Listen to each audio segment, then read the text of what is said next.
علیکم ورحمۃ اللہ وبرکاتہ۔ امید ہے کہ آپ سب خیریت سے ہوں گے، اور آج جو ہم سبق شروع کریں گے وہ انشاءاللہ تعالی اللہ تعالیٰ کے فضل سے سورۃ البقرہ کا آخری رکوع شروع کریں گے۔ تو چلتے ہیں اپنے سبق کی طرف۔ بسم اللہ الرحمن الرحیم۔ للہ اللہ کے لیے ہے، ما فی السماوات جو کچھ آسمان میں ہے، وما فی الارض اور جو کچھ زمین میں ہے، وَإِن تُبْدُوا مَا فِي أَنفُسِكُمْ اور جو کچھ تم ظاہر کرو اپنے جی میں، أَوْ تُخْفُوهُ یا اس کو چھپا دو، يُحَاسِبْكُم بِهِ اللہ تو کافی ہے اللہ، فَيَغْفِرُ لِمَن يَشَاءُ وہ بخش دے گا جس کو چاہے گا، وَيُعَذِّبُ اور عذاب دے گا مَن یشاء جس کو چاہے گا، واللہ اور اللہ تعالیٰ علی کل شیء قدیر ہر چیز کو جاننے والا ہے اور ہر چیز پر قادر ہے۔ آمن الرسول ایمان لائے رسول، بما انزل الیہ جو اترا ان کی طرف، من ربہ ان کے پروردگار کی طرف سے، والمؤمنون اور مومن، کل آمن ہر ایمان لائے، باللہ اللہ پر، وملائکتہ اور فرشتوں پر، وکتبہ اور کتابوں پر، ورسلہ اور اس کے رسولوں پر، لا نفرق نہیں ہم تفریق کرتے یا فرق کرتے، بین احد ان میں سے کسی ایک پر بھی، من رسلہ رسولوں میں سے، وقالو مومن کہنے لگے، سمعنا ہم نے سن لیا، واطعنا اور ہم نے اطاعت کی، غفرانک تو بخش دے، ربنا اے ہمارے پروردگار، والیک المصیر اور تیری طرف لوٹنا ہے، لا یکلف اللہ نفسا اللہ نہیں تکلیف میں ڈالتا کسی جان کو، الا وسعہا مگر اس کی طاقت کے مطابق، لہا اس کے لیے وہی ہے، ما کسبت جو اس نے کمایا، وعلیہا اور اسی پر ہے، مکتسبت جو اس نے کیا، ربنا اے ہمارے رب، لا تواخذنا نہ ہم سے مواخذہ کیجیو، ان نسینا اگر ہم بھول جائیں، او اخطأنا یا ہم کوئی خطا کر بیٹھیں، ربنا اے ہمارے رب، ولا تحمل نہ ڈال، علینا ہم پر، اسرن ایسا بوجھ، کما جیسا کہ، جیسا کہ تو نے ڈالا، علی الذین ان لوگوں پر، من قبلنا جو ہم سے پہلے تھے، ربنا اے ہمارے رب، ولا تحملنا اور نہ ہم پر ڈال، ما لا طاقت لنا جس کی ہم طاقت نہیں رکھتے، بھی اس کی، واعف عنا پس معاف کر ہمیں، واغفر لنا اور ہمیں بخش دے، وارحمنا اور ہم پر رحم کر، انت مولانا تو ہمارا مولا ہے، فانصرنا پس ہماری مدد کر، علی القوم الکافرین کافر قوم پر۔ ان آیات مبارک کی تفسیر میں آتا ہے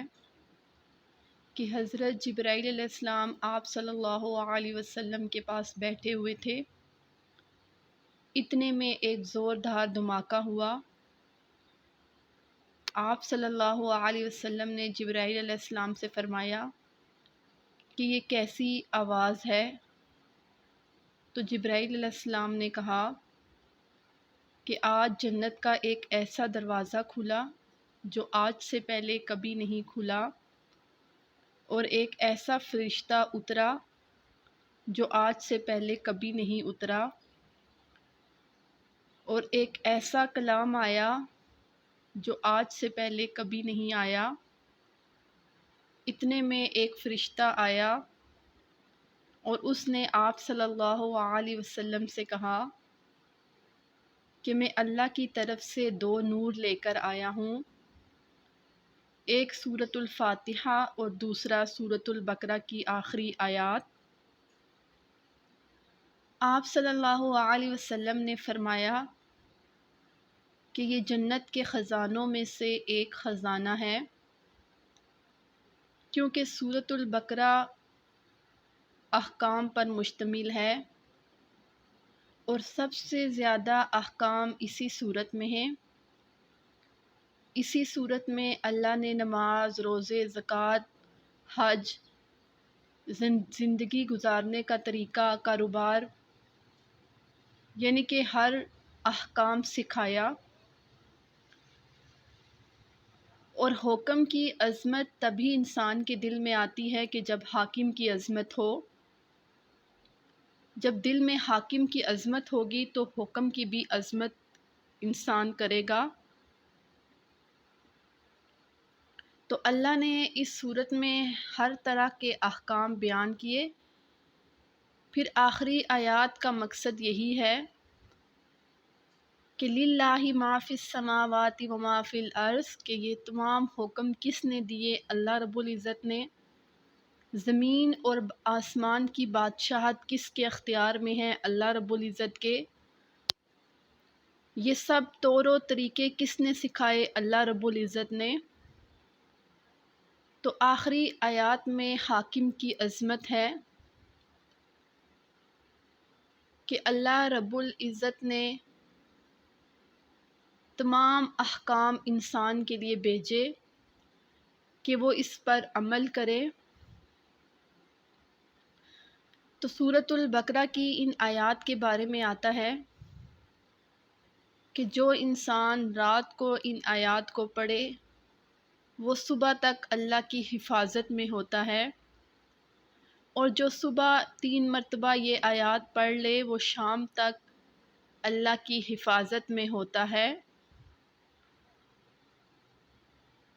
یعنی اللہ کی طرف سے ایک فرشتہ مقرر کر دیا جاتا ہے جو اس کی حفاظت کرتا ہے۔ تو امید ہے کہ یہ سورۃ البقرہ میں جو کچھ آپ نے پڑھا آپ اس کو اپنی عملی زندگی میں داخل کریں گے، کیونکہ حدیث شریف کا مفہوم ہے کہ قیامت کے دن جب حشر کا میدان ہوگا اور سورج انسان کے سر پر ہوگا تو جو انسان سورۃ البقرہ کی دنیا میں تلاوت کرتا رہا تو یہ سورۃ البقرہ اس کے سر پہ سایہ کرے گی، یعنی وہ حشر کی گرمی سے اس کو بچائے گی۔ تو اس لیے آپ اس کو پڑھنے کا اہتمام کریں اور اس کو سمجھ کے پڑھیں کہ اللہ نے اس میں کیا حکم ہمارے لیے دیا، اور اس عارضی زندگی میں اللہ نے ہمارے لیے دونوں راستے بتا دیے اور انجام سے بھی باخبر کر دیا۔ تو اس کو اپنی عملی زندگی میں داخل کریں تاکہ قیامت کے دن یہ آپ کے لیے ذریعہ نجات بنے۔ اور اس کے علاوہ میں اس سورۃ البقرہ کے ختم ہونے پر آپ کو ایک وظیفہ بتاتی ہوں کہ جو انسان سورۃ البقرہ کی یہ آخری آیات کو پابندی سے پڑھے اللہ اس کے لیے رزق کے دروازے کھول دیتا ہے، اور جو انسان کوئی عمل نہ کر سکے، وقت کی قلت کی وجہ سے تلاوت کا وقت نہ ملے یا کسی تسبیحات کا وقت نہیں ملتا، تو وہ انسان باوضو رہے، صبح سے شام تک باوضو رہے، رات کو سوتے ہوئے بھی وضو کر لے، تو اللہ پاک اس کے رزق کے دروازے کبھی بند نہیں کرتا، اس کو غیب سے رزق عطا فرماتا ہے۔ جب انسان باوضو رہتا ہے تو وہ بہت سے گناہوں سے بچا رہتا ہے۔ کوشش کریں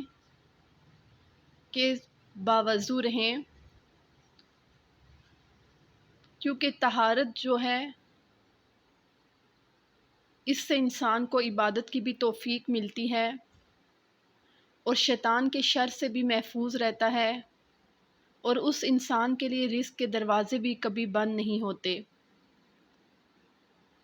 تو اللہ تعالیٰ اس صورت پر عمل کرنے والا بنائے۔